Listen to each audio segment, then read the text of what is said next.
Deixa eu te fazer uma pergunta. Em que estágio você está? Você passou de ano? Você foi aprovado? Recebeu uma promoção? Conseguiu correr 5 quilômetros? Terminou aquele livro de 400 páginas? Você se casou? Você teve filho? Parabéns! Tá, e agora? Lembra de quando você estava na escola, passava de ano, do primeiro para o segundo, para o terceiro, para o quarto e assim por diante. Você frequentava as aulas, estudava, fazia as provas, as notas que você tirava davam a média no final do bimestre e ao final do ano a sua média tinha que ser mais ou menos de 6 ou 7. Se fosse mais, pronto, você passava. Então a gente cresce e vai trabalhar. Dependendo do seu desempenho no trabalho, você pode ter um aumento de salário, é promovido, ou se você é um profissional liberal, quanto mais gente você atende, melhor é seu ganho. Se você é dono de um negócio, o tamanho desse negócio vai exigir que você passe um estágio determinado para ter melhores resultados e precisa aumentar o tamanho do seu negócio. Tudo é assim, são estágios, etapas. Cada etapa determina onde você está. Imagine que você está no 7º ano do ensino fundamental e que de repente o diretor da escola avisa: ei, você já devia estar no ensino médio. Há 3 anos, você está no 7º ano e na primeira vez que você fez, você já tinha passado de ano. Por que você não foi? Olha só quanto tempo se perdeu ali.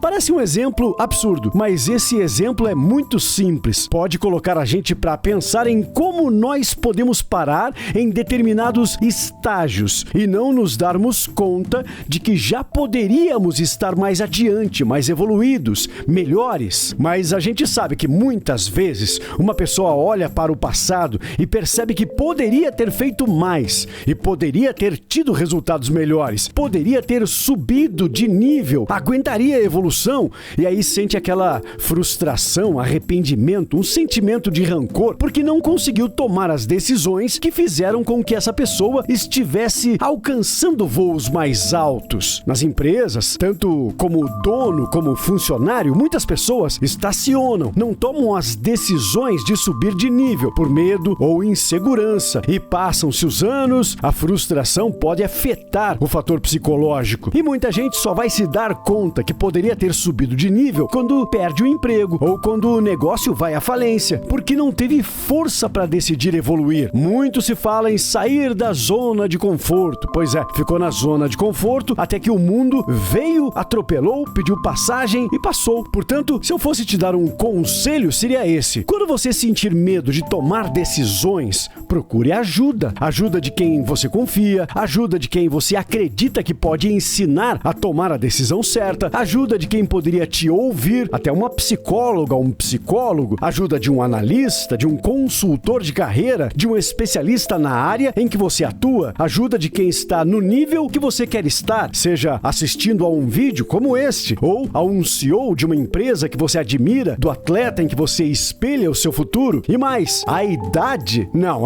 não importa aqui. Digamos que você possa pensar que está muito velho para determinadas coisas, que passou o seu tempo, que você não poderia mais voltar a estudar, que você não poderia mais ousar. Isso com certeza é um bloqueio que pode estar atrapalhando a sua evolução. Um atleta pode não conseguir aos 39 anos um contrato com o Barcelona. Não quer dizer que ele não pode mais se realizar no futebol. Pode muito bem estudar para ser um preparador físico, um treinador de categorias de base, até de times profissionais e voltar aquele brilho nos olhos que tinha como jogador. E isto serve para várias atividades. Tomar decisões é um dos maiores medos quando o assunto é carreira. Muita gente empaca nessa hora, seja porque uma decisão pode afetar a vida financeira da família, pode afetar a vida de outras pessoas, pode deixar a insegurança com o futuro e pode ser perigoso. Sim, isto é a chamada zona de conforto. A zona de conforto leva o medo para as decisões. Eu tô bem aqui, eu não preciso subir de nível, eu vou arranjar problemas se eu aceitar ser dono do negócio. E se eu mudar e quebrar a cara? Estas são as palavras que a mente recebe na hora de pensar em mudanças. Esta é a hora em que a mente tem que se proteger. Mas muitas decisões são tomadas apenas depois que as coisas acontecem e as pessoas são forçadas a tomarem decisões que poderiam ter sido tomadas muito antes. Quantas pessoas pessoas que você conhece tomaram a decisão de abrir o seu próprio negócio depois que foram dispensadas do emprego? Na pandemia, por exemplo, muita gente mudou de profissão porque as atividades que davam o seu sustento pararam completamente e a pessoa se viu obrigada a mudar de rumo. O que mais se ouviu nesta época foi a palavra reinventar. Muita gente se reinventou e nunca mais voltou a fazer as coisas que faziam antes da pandemia. Se encontraram e os olhos acabaram brilhando novamente.